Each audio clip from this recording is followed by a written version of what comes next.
काले के शिव के मनाई हो शिव मानत नाही। काले के शिव के मनाई हो शिव मानत नाही।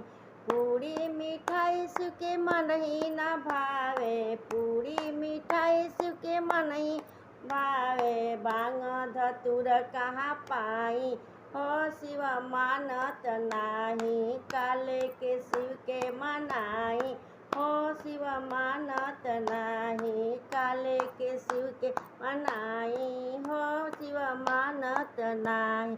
तोषक तकिया शिव के मन ही न भावे। मन ही न भावे हो मन ही न भावे। मिर्गा के छाल कहाँ पाई बहो शिव मानत नाही। उसके चटैया कहाँ पाई बहो शिव मानत नाही। काले के शिव के मनाई हो शिव मानत नाही। काले के शिव के मनाई हो शिव मानत नाही। कोठाया मारी शिव के मन ही न भावे। कोठाया मारी शिव के मन ही न भावे।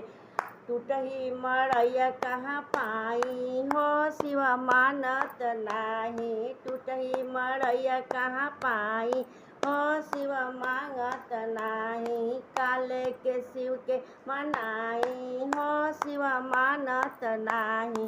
काले के शिव के मनाई हो शिव मानत नाही। कार मारुति शिव के मन ही न भावे। कार मारुति शिव के मन ही न भावे। बसहा बैल कहाँ पाई हो शिव मानत नाही। काले के शिव के मनाई हो शिव मानत नाही। काले के शिव के मनाई हो शिव मानत नाही।